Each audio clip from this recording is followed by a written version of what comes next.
bien, vamos a abrir nuestras Biblias en el segundo libro de Samuel y vamos a seguir en nuestra serie sobre las brechas. ¿Os está gustando esta serie? ¿Estamos aprendiendo cosas? ¿Sí? A medias. Hoy han venido mudos. ¿Sabéis hablar, hermanos? Ok, ¿os gusta la serie de las brechas o no os gusta? Muy bien, ahí así, muy bien. Pues en esta mañana me gustaría continuar con este tema. Y fue interesante el domingo pasado todo lo que nos fue compartido, porque una de las cosas en las que Dios nos está hablando como iglesia es a luchar en contra de los sistemas que el hombre establece en el reino de Dios o en las iglesias. En las formas en las que nosotros como hombres, como seres humanos, creamos y distorsionamos de la realidad para poder amoldar las cosas de Dios a lo que a nosotros nos interesa. Y fue una palabra muy dura, pero muy buena. Si tú no pudiste venir el domingo pasado, busca a alguien que tomó apuntes y yo te invito a que en esta semana lo examines porque es muy, muy interesante. Nos compartió Alonso y fue realmente de bendición. Y a mí me gustaría dar continuidad a lo que Alonso comenzó la semana pasada. Porque es cierto que como iglesia tenemos esa carga en la que Dios cada vez más nos está incomodando. Porque no queremos, absolutamente no queremos poder establecer entre nosotros sistemas humanos que distorsionan la verdad de Cristo. No hay nada peor, porque en ese espíritu, si empezamos a caminar en esa manera de vivir el reino y en esa manera de manipular el reino, vamos a encontrarnos con el hecho de que nos vamos a convertir en personas religiosas, fariseos, en personas que están caminando completamente fuera de la voluntad de Dios. En Apocalipsis se nos habla de aquellos que Dios los identifica como los tibios, los que creen que caminan con el Señor, pero en el fondo están caminando con el Señor y con cosas que no son del Señor. Y esos, dice la palabra de Dios, Dios los vomita de su boca. Y Dios desea que podamos ser o fríos o que realmente sirvamos al diablo y que nos entreguemos realmente a los deseos de nuestra carne y que nos dejemos liberar en todo lo que el diablo tenga para nosotros, o bien Dios desea que seamos calientes, que en nuestro corazón arda el deseo apasionado de obedecer a nuestro Dios, de caminar conforme a su corazón. Amén. Y por eso Dios está poniendo este peso en nuestro corazón, de poder presentar un evangelio claro, profundo, que incomoda, porque la palabra de Dios habla de sí misma, que es como una espada que penetra. Y yo espero que ninguno aquí hayamos sentido realmente el dolor de una espada penetrando en nuestro interior. Nadie le ha pasado eso, ¿verdad? Espero. Sería muy raro, pero duele. Aunque no lo hayas experimentado, tú y yo sabemos que eso duele. Y no entendemos a veces en este nuevo río y en esta oleada moderna, donde la iglesia cada vez se está amoldando más a la gente en vez de la gente a las cosas de Dios. Estamos en un gran peligro como iglesia de mezclarnos en este río que no viene del Señor. Amén. Y me gustaría que empezásemos en esta mañana con una historia que todos conocéis, que se encuentra en el segundo libro de Samuel, capítulo 11. Es ese momento de la historia donde David entra en pecado. Pero antes de leer, vamos a leer el versículo 18 y 19 del capítulo 10, que lo tenéis ahí arriba. Dice: mas los sirios huyeron delante de Israel, y David mató a los sirios, a la gente de 700 carros y 40,000 hombres de a caballo. Hirió también a Sobac, general del ejército, quien murió allí. Viendo pues todos los reyes que ayudaban a Hadadezer, cómo habían sido derrotados delante de Israel, hicieron paz con Israel. ¿Y qué hicieron todos esos pueblos enemigos? Sirvieron a Israel. Y de allí en adelante los sirios temieron ayudar más a los hijos de Amón. Fíjate, antes de entrar en el texto en el cual me gustaría leer con vosotros, capítulo 11. Capítulo 11. Quiero que entendamos algo. David está en un momento de su historia de éxito a máximo nivel. David está en un momento en su vida donde ha logrado vencer a los mayores enemigos que había sobre la faz de la tierra. Aquellos que eran los invencibles, gente poderosa, gente con una cantidad de hombres, de recursos impresionante. David había conseguido llegar a un momento en su vida de éxito que lo que creó en él como consecuencia es entrar en un relajamiento espiritual, en un acomodamiento espiritual. Porque esto es algo que nos ocurre mucho a los seres humanos. Cuando vemos en nuestra vida que las cosas van bien, generalmente tendemos a reaccionar de la siguiente manera. Tendemos a pensar que todo es por nuestras fuerzas. Tendemos a pensar que ya no hace falta tanta oración porque las cosas van bien. Tendemos a pensar que podemos permitirnos el descansar espiritualmente y físicamente porque todo está yendo bien. La economía funciona, nuestra relación matrimonial ahí va bastante bien, tenemos familia, tenemos trabajo. Parece aparentemente que todo en nuestra vida está, vamos a llamarlo, bendecido por el Señor, que así es. Porque aquel que da y produce bendición es Dios, no es el diablo. Hasta ahí bien.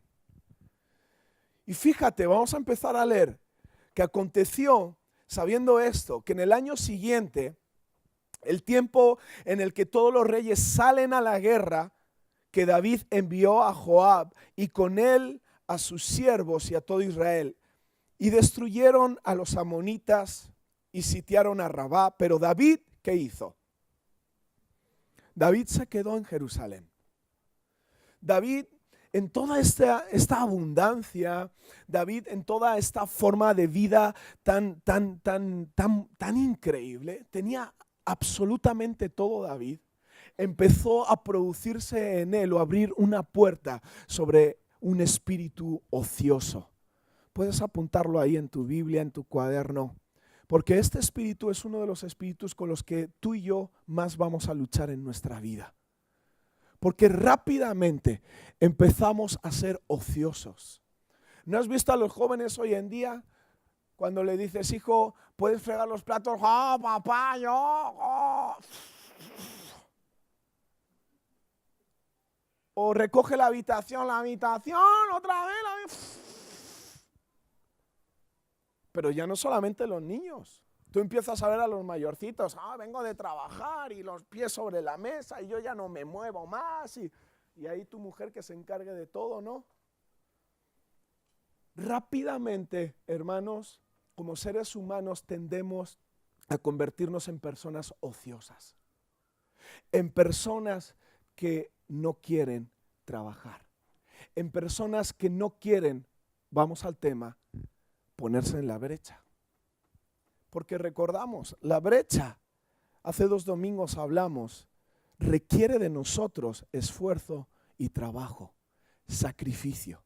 Ponerse en la brecha, no son los ociosos los que se ponen en la brecha. Pero vamos a seguir con la historia para que podamos entender. Y sucedió, di conmigo, y sucedió. Pam, pam, pam, pam, pam. Vamos a hacerlo un poquito más teatral. Di 1, 2 y 3. No ha funcionado bien. 1, 2 y 3. Pam, pam, pam, pam, pam. Y sucedió. ¿Qué sucedió? Ay, ¿qué sucedió? Sucedió un día, al caer la tarde, que se levantó David de su lecho.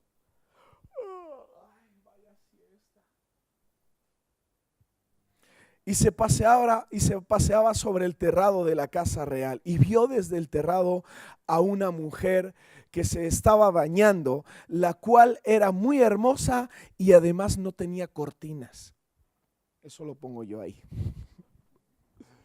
Porque si hubiese cortinas, David no habría visto nada. Hermanas, pongan cortinas en los baños. Pero sucedió que David estaba donde no debía estar. Sucedió que en el tiempo, como dice la Biblia, en que los reyes salían a la guerra, David, como se veía tan grande, David como se veía con tanta abundancia, ya había hecho tanto David que se merecía el no ir esta vez. Y en su no ir sucedió, versículo 2, que viendo después de su siesta, que me imagino que en ese momento la siesta producía en David cosas muy extrañas, pero se levantó y vio a esa mujer que se estaba bañando. ¿Y qué pasó? Conocéis la historia, ¿verdad? ¿Todos conocéis la historia? ¿No? Pues vamos a leerla. Todo por ti, Steven. Envió David a preguntar por esa mujer. Y le dijeron, aquella es Betsabé, hija de Eliam, mujer de Urías Eteo. Y envió David mensajeros y la tomó y vino a él y él durmió con ella. Y cuando la Biblia dice durmió con ella, ¿sabéis a qué se refiere, verdad? Ok. Pues durmió con ella y concibió, versículo 5, la mujer, y envió a hacerlo saber a David diciendo, estoy embarazada, señor David. Entonces David envió a decir a Joab, envíame a Urías, su marido, el Eteo. Y Joab envió a Urías a David. Y cuando Urías vino a él, David le preguntó por la salud de Joab y por la salud del pueblo y por el estado de la guerra, como si le importase a David lo que estaba pasando. Porque te voy a decir una cosa, cuando entramos en un espíritu ocioso, no nos importa nada lo que está ocurriendo en el mundo espiritual. Cuando tú descuidas a tu hijo, significa que no te importa lo que está pasando a tu hijo. Eso es así, hermanos, blanco y en botella. Cuando nos preocupa algo, cuando nos interesa algo, cuando estamos enamorados de algo, nos preocupamos de ello, ¿sí o no? Sí. Sin embargo, cuando no nos interesa, cuando no nos importa, entramos en este estado ocioso, porque el estado ocioso nos elimina, nos quita esas gafas que nos permiten producir esa, ¿cómo diría? Pertenencia, compromiso sobre esas cosas, sensibilidad. Por eso es tan importante cuando estamos casados que los esposos, las esposas, invirtamos en nuestro matrimonio continuamente. Si tú entras en un estado ocioso en tu matrimonio se va a romper. No profetices ni maldigas, eso es así.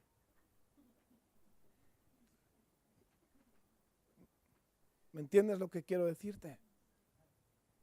Entonces, no, el diablo se metió. No, déjate del diablo. Fuiste tú que te convertiste en un ocioso. No, es que a mí las tentaciones, el diablo me odia. A ti y a todos. ¿Quién te crees tú que te odia más? Mucho cuidado porque esto se está infiltrando en la iglesia. Y lo que ocurrió en la historia, para no leer todo, es que David llama a su marido, al marido de esta mujer. Y le llama, le hace beber, está con él un tiempo, y lo que David empieza a maquinar en su cabeza es lo siguiente: este hombre tarde o temprano se va a enterar que yo he dormido con su esposa. Y cuando se entere, ¿qué me va a pasar a mí? El gran rey, el que ha conseguido todo esto, ¿qué me va a pasar? Entonces David dice la palabra de Dios, versículo 15 si lo queréis leer. Dice 14, venida la mañana escribió David a Joab una carta, la cual envió por mano de Urías, y escribió lo siguiente en la carta: poned a Urías al frente, en lo más recio de la batalla, y cuando esté ahí, retiraos, para que sea herido y muera. Cobarde, baboso, fornicario, tonto y ocioso. ¿Cómo rima? Hasta rapero me voy a hacer. Todo por un tema muy sencillo, una puerta abierta al espíritu ocioso. El espíritu ocioso abre brechas en nuestra vida, pero brechas a veces, a lo que vamos al tema, generacionales. Porque ya no son las brechas que tú y yo abrimos y sufrimos en el presente, son las brechas que dejamos a nuestra herencia, a nuestros hijos, a los que vienen detrás. Porque fíjate lo que ocurrió. No vamos a leer todo el texto porque sería mucho tiempo y quiero dejaros varias esencias en esta mañana, pero fíjate las consecuencias generacionales que tuvo esta historia. David tomó a una mujer que no debía tomar. ¿Sabéis lo que pasó con el fruto de ese hijo? Ese hijo, ¿sabéis lo que pasó? Murió. Dios lo mató. Y David dice capítulos más adelante que hizo duelo, ayunó, hizo todo lo que él podía hacer, dejó de comer, dejó de beber, pidiéndole y rogándole a Dios que Dios fuese fiel con él y misericordioso con él y salva a este niño a pesar de mi calentura de verano. Tonto, baboso, ocioso, ya, y ahí paró. Y no, murió. A veces, hermanos, abrimos brechas, somos conscientes de las brechas, pero no somos conscientes de que las brechas no solamente voy a vivir una consecuencia yo, sino que mis hijos, mi esposa, mi esposo, mis nietos van a vivir consecuencias de las brechas que yo abro. ¿Qué culpa tenía el niño de esto? Ninguna, ¿verdad? Qué injusto eres, Dios. No, eres un Dios justo. Y Él es un Dios que necesita enseñar por medio de esta historia a un pueblo ocioso que hoy está viviendo el evangelio de manera ociosa, que cualquier brecha que abrimos tiene consecuencias. Tú quieres vivir las consecuencias, allá tú, pero piensa en las generaciones que vienen detrás, porque hoy va de generaciones. ¿Sabéis lo que pasó con esta historia? ¿Qué provocó también? Vemos y hemos leído que David abusa de su autoridad. Yo soy el rey, me da la gana de dormir con esa mujer, traérmela. Y abusa del rango que él tiene. Abusa del hecho de que él tiene la autoridad de pedir lo que se le da la gana, de pedir lo que le apetece, porque nadie le puede decir no. Y muchas veces nosotros tomamos actitudes así también. Hago lo que quiero porque es mi vida. ¿Alguien ha dicho eso? Confiesa, quiero ver tu mano, a ver. Y los mentirosos también. Todos en algún momento hemos dicho esto en nuestra vida. Es mi vida y yo con mi vida hago lo que quiero. A mí me da la gana ir para allá, pues yo voy para allá. A mí me da la gana y fíjate la consecuencia a eso que ocurrió. Resulta que David tuvo un hijo llamado Absalón, ¿os acordáis? Y Absalón, su hijo, cohabitó con las concubinas de su padre delante de todo el pueblo, no fue a escondidas. Su hijo se convirtió en un hombre que abusaba de su autoridad. ¿Quién abrió la puerta? David. ¿Quién se aprovechó de su autoridad? David. ¿Quién vivió la consecuencia de la brecha? Absalón, su hijo. ¿Estáis conmigo, iglesia? ¿Sabéis lo que ocurrió también en ese texto? David se introduce más en su pecado, y lo hemos visto, que llama a Urías, que es el esposo de Betsabé, para después hacer que lo maten en guerra. ¿Y sabéis lo que ocurrió después, generaciones después? Una serie de muertes en la casa de David comenzaron cuando Absalón, su hijo, el mismo que estaba con las concubinas delante de todo el pueblo, mató a su medio hermano. ¿Os acordáis de su hermano? Amnón. y se abrió una puerta de muerte en esa casa. ¿Quién abrió la puerta? David. ¿Quién vivió la consecuencia? Sus hijos. Espérame, que hay otra más. La puerta sexual que David abrió. ¿Os acordáis de Salomón?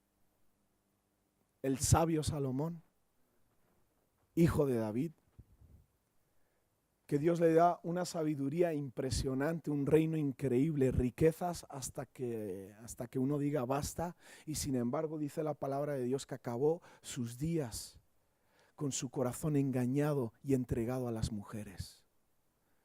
Y eso le apartó de los caminos de Dios y empezó incluso a adorar a dioses ajenos. ¿Quién abrió la puerta? El Señor David. ¿Y quién estaba viviendo la consecuencia? Su otro hijo, Salomón. ¿Estáis conmigo, iglesia? No nos damos cuenta de que las brechas no solamente son una consecuencia presente, sino que son consecuencias futuras. No nos damos cuenta porque, vuelvo a repetir cosa que muchas veces digo, el ser humano tenemos la poca capacidad de ver a lo lejos, que muchas veces es demasiado poca. Vemos el presente y quiero hoy, yo lo quiero ahora, yo quiero ahora esto y yo quiero, y olvidamos que lo que estamos haciendo hoy es sembrar para nuestro futuro. Muchas veces me reúno con personas porque vienen con sus hijos, no sé qué hacer, mira mi hija, ay mi hija la estoy perdiendo, mi hija. ¿Y usted qué, señora? ¿Qué hizo usted para mostrar el ejemplo? ¿Qué hizo usted para cerrar las brechas para que el diablo no se metiese en tu familia? Ahora, lo hecho está, ¿verdad? No podemos hacer nada a ello. Pero sí que tenemos hoy la capacidad de tomar decisiones tú y yo para cambiar lo que será el futuro. Y cerrar brechas en nuestras vidas, brechas en nuestras familias, brechas en nuestra iglesia. Porque no olvidemos que somos un cuerpo espiritual también, somos una familia espiritual. Yo desearía hacerme viejo y en mi vejez poder ver a nuestros hijos y a nuestros nietos gozando de una iglesia donde Dios está. De una iglesia donde hay avivamiento, una iglesia donde el Espíritu Santo se mueve. ¿Tú no? ¿A quién le toca cerrar brechas hoy? A nosotros. Entonces, una pregunta importante que llevamos haciéndonos varias semanas, ¿cómo podemos combatir esas brechas? Porque yo creo que muchos aquí estáis visualizando cosas personales en vuestra vida ahora. Decir, si yo sigo haciendo esto, ¿qué será de mi hija? ¿Cómo crecerá? Si yo sigo haciendo esto, ¿cómo harán mis hijos? Si yo abro la puerta al divorcio, la puerta del divorcio está abierta para mis hijos. Yo me reunía hace poco con una pareja, le decía, no piensen solamente en vosotros. Pensad en que vais a dejar una brecha abierta de divorcio sobre vuestros hijos. Y un día preguntaréis, ¿por qué mis hijos se divorciaron? Escúchame, mira tu propio ombligo y dime por qué tus hijos se han planteado divorciarse. ¿Estáis conmigo, iglesia? Ay, es que mi hijo no desea de las cosas de Dios. ¿Y dónde estás tú en las reuniones de oración, hermana? Ay, es que mi hija está entrando en la adolescencia, 16, 17 años y le gusta el cachondeo. ¿Y tú dónde estás los domingos, hermano? No sé si alguien me está entendiendo. No nos damos cuenta, pero las cosas espirituales las tratamos de diferente manera, las cosas naturales, cuando en este concepto deberían ser igual. Déjame que te explique. Muchos de los que estamos aquí enseñamos a nuestros hijos a leer, les enseñamos a escribir, ¿verdad? Les enseñamos a ser artistas. Deja que el niño pinte los muros, yo lo odio. Pero hay mamás que les encanta, deja al niño que pinte el muro. Es el artista que lleva adentro. Me parece muy bien. Cada uno que haga como sienta. Te vas a gastar un pastón en pintor, pero está bien. Pero ¿por qué les enseñamos a jugar al fútbol? ¿Por qué les enseñamos a hablar bien? ¿Por qué les enseñamos a ser educados? ¿Y por qué no les enseñamos a ser discípulos de Cristo? No, es que a ver si va a aborrecer la iglesia, porque, oye, ¿y tú no crees que aborrecen el colegio? Cuando les decimos estudia, estudia, estudia, estudia, estudia, estudia, estudia, estudia, estudia, estudia, estudia, y si no estudias no sales. Ok. Y sin embargo, no quiero ir a la iglesia. No te preocupes, mi niño. ¿Quién te obliga a ti a ir a la iglesia, mi niño chiquitito? Mejor descansa, que estás tan cansado.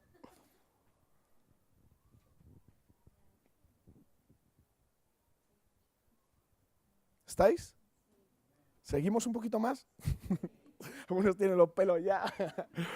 Pero es importante, hermanos y hermanas, porque no nos damos cuenta de las consecuencias a corto y a largo plazo que estas brechas producen.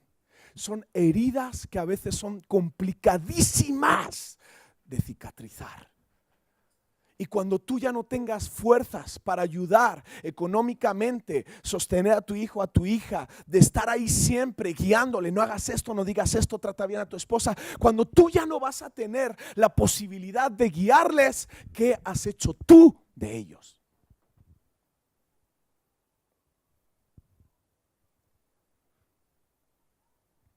Y te hablo como padre también. Y los jóvenes que están aquí, o las hermanas o hermanos que no tienen hijos, escuchadme, esto es también para vosotros. Porque todos hemos sido llamados a ser hijos espirituales. Mateo capítulo 28, te lo puedes leer. Y es el mismo patrón. ¿Cuándo vamos a despertar? Cuando venga ese momento donde nos enteramos que Urías ha muerto en batalla y ahora viene el profeta a confrontarme, porque bendito capítulo 12, que viene el hombre de Dios y le dice: David, ven para acá un momentito. ¿Qué has hecho, David? Yo nada. ¿Cómo nada? Yo la habría cogido de la oreja y digo: ven para acá, David. No, yo que te calles. Acabas de abrir una puerta de maldición sobre tu familia, David. No, pero si vengo a la presencia de Dios, Dios te perdonará, pero la consecuencia ahí seguirá. Ay, no, Dios cuando perdona borra. No te equivoques. Dios siempre perdona y en su misericordia Él nos ayuda, pero la consecuencia sigue vigente. Él no elimina consecuencias. Él no las elimina. ¿Y sabes quién entiende muy bien esto? Un padre. Porque cuando tu hijo ha hecho algo que no debe y le disciplinas y le castigas, a un padre le duele. Y cuando tu hijo viene con sus lágrimas de cocodrilo: papá, ya no lo voy a hacer más. Cuando son adolescentes tienen esa cara más o menos. Es en ese momento donde tú le dices: hijo, te amo, pero sigues castigado. ¿Sabes por qué? Porque si tú le levantas el castigo, la próxima vez lo va a volver a hacer. Y vendrá con sus lagrimitas. Otra vez lo he hecho, no sé qué débil soy, papá. Porque el niño sabe que tú le perdonas siempre en cuanto suelta sus lagrimitas de cocodrilo. ¿Cierto o no, papás y mamás? Los hombres intentamos a veces hacernos perdonar por nuestras mujeres igual, pero no funciona. Lárgate y déjame en paz.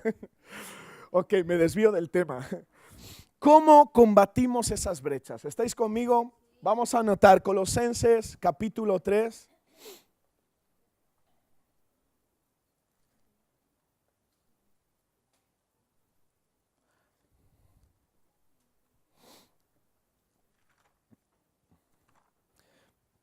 Versículo del 1 al 4 dice: si pues habéis resucitado con Cristo, buscad las cosas de arriba, donde está Cristo, sentado a la diestra de Dios. Poned la mira en las cosas de arriba, no en las de la tierra, porque habéis muerto y vuestra vida está escondida con Cristo en Dios. cuando Cristo vuestra vida se manifieste, entonces vosotros también seréis manifestados con Él en gloria. Así que hacer morir lo terrenal en vosotros, fornicación, impureza, pasiones desordenadas, malos deseos, avaricia, que es idolatría. Cosas por las cuales la ira de Dios viene sobre los hijos de desobediencia, en las cuales vosotros también anduvisteis en otro tiempo cuando vivíais en ellas. Pero ahora dejad también vosotros todas estas cosas: ira, enojo, malicia, blasfemia, palabras deshonestas de vuestra boca. No mintáis los unos a los otros, habiéndoos despojado del viejo hombre con sus hechos. Todos sabemos que vivimos por gracia, ¿verdad? Todos sabemos que no son nuestros hechos los que nos lleva a una salvación o lo que nos lleva a la vida eterna. Todos usamos ese texto para predicar el evangelio, sobre todo a personas que creen que siguen a Dios, pero realmente no la siguen. Personas que les predicas el evangelio y dicen, pero si yo no he hecho nada malo, si yo soy muy buena, yo soy buenísima, yo llevo comida a los pobres, yo les doy ropa, la ropa rota que no quiero ya, yo se la llevo a los pobres. Y están las señoras tan contentas diciéndote eso. Señora, si usted no se arrepiente, reconoce que es pecadora y que Jesucristo ha venido para limpiarle de pecado, usted se va al infierno. Pero si yo no he hecho nada malo, yo no he robado a nadie, lo único que hago es criticar a la Juana. Pues hasta la crítica sale ahí, porque dice estas cosas en las que vivíais en vuestro viejo hombre, los hechos del viejo hombre. Entonces eso nos habla de que muchas veces lo que somos, lo que hacemos, están sencillamente reflejando lo que hay en nuestro interior. Porque en el fondo es cierto que los hechos no nos salvan, los hechos no nos llevan a la vida eterna, pero los hechos demuestran lo que hay en nuestro corazón. Cuando alguien no desea de Dios, no desea invertir en la casa de Dios ni el reino de Dios, es una señal, un hecho evidente de que en su corazón no está enamorado por las cosas de Dios. Sencillo, ¿verdad? Cuando yo estoy enamorado de mi esposa, pues trato de mostrárselo. Lo que llamamos, ahora está en plena fama todo esto de los lenguajes del amor. Hay quien tiene el lenguaje de los regalos, esa es mi esposa. El lenguaje de las palabras afirmativas, eres un campeón. Y tú, oh. Y hay otros, varios por ahí. Pero en el fondo os digo esto, porque todos vamos a estar de acuerdo en que cuando alguien ama, demuestra su amor. ¿Con qué? Con hechos. Entonces, los hechos son el reflejo de lo que hay en nuestro corazón. Y esto duele, porque algunos no estamos muy orgullosos de nuestros hechos, ¿verdad? ¿Sí o no? ¿O me pasa solo a mí? ¿Estáis aquí? Fijaos en lo que dicen los primeros versículos que hemos leído. Si vosotros que decís que habéis resucitado con Cristo, es decir, si vosotros que habéis dicho que habéis muerto a vosotros y que ahora dejáis que Cristo vive y habite en vosotros, si vosotros decís eso, busca las cosas de arriba. Y esta es la primera arma que nos ayuda a combatir las brechas. Cuando buscamos las cosas de Dios, tú y yo lo que estamos haciendo es cerrar brechas en nuestra vida. Porque cuando tú buscas la manera de enamorar a esa jovencita que tanto te gusta, te pones tus mejores zapatos, le sacas brillo hasta deshacer el zapato, te pones tu mejor perfume, te vistes, ese día hasta te peinas, incluso calvo te peinas la pestaña. ¿Por qué? Porque quieres conquistar. Estás buscando, di conmigo, buscar la manera de enamorar. Estás buscando. ¿Y sabes qué buscamos? Algo que no tenemos. algo que deseamos obtener, pero que todavía no obtengo. ¿Es cierto que buscamos eso? Cuando buscamos, ¿qué buscas? ¿Qué buscas? Es algo que estoy buscando, que quiero, lo quiero, ¿dónde está? ¿Dónde está? Y yo vivo de tal manera, reacciono de tal manera que activo mi vida, activo mis sentidos, activo todo lo que soy para encontrar mis 50 euros. Y si son 100, hasta en la tierra me pongo. Buscamos cuando anhelamos. Cuando no anhelamos, no buscamos.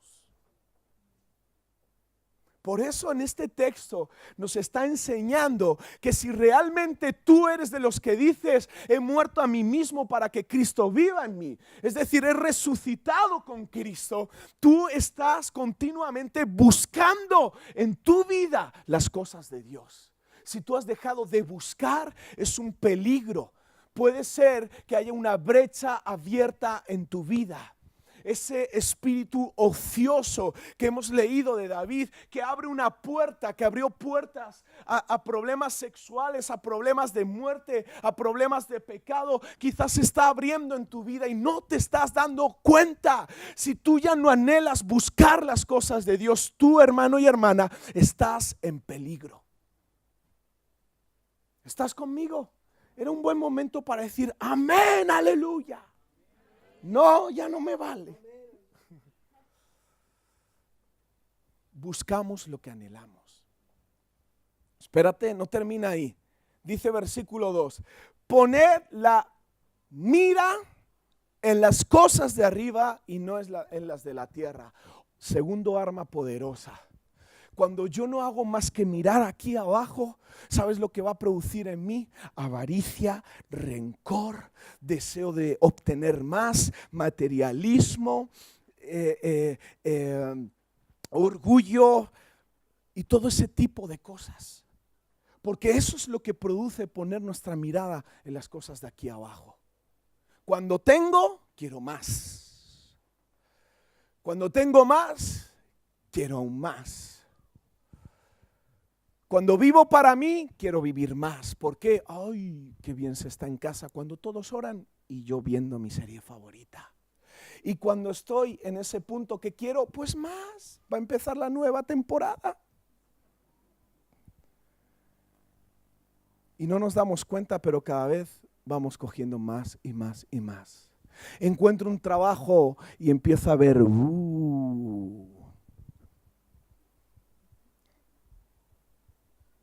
pues voy a buscarme otro trabajo y así tendré. Y después otro, así tendré. Y después otro. ¿Y qué pasa? ¿No tengo tiempo para el Señor? No tengo tiempo. No me entiendes, hermano. Dios me ha mandado a este país, a este lugar, para poder llenarme los bolsillos. No me digas tú que todavía te crees eso. Dios te envió aquí a tener un encuentro con Él.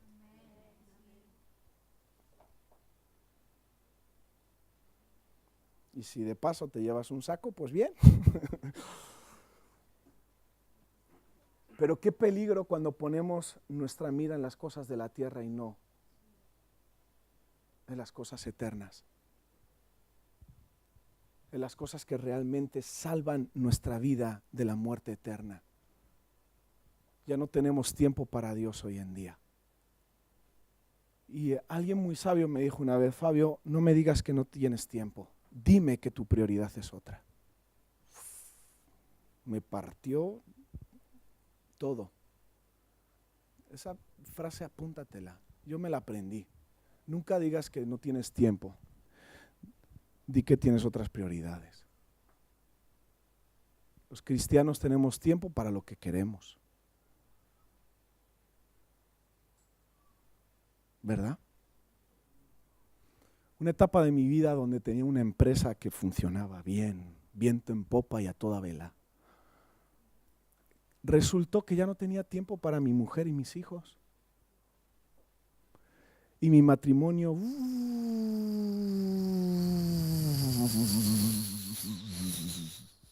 y antes de desperté. Desperté con una situación muy complicada. Pero estuvo a esto de echar a perder mi matrimonio y mis hijos.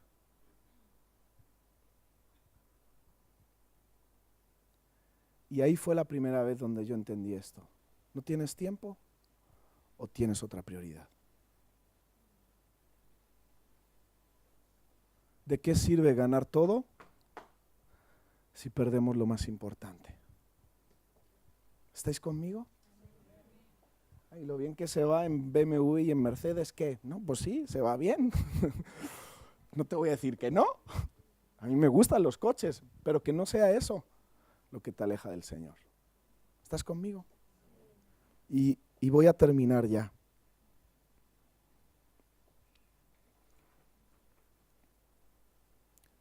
Porque habéis muerto, versículo 3, y vuestra vida está escondida con Cristo en Dios. Si no hacemos que Cristo sea nuestra vida será otra cosa que no es Cristo.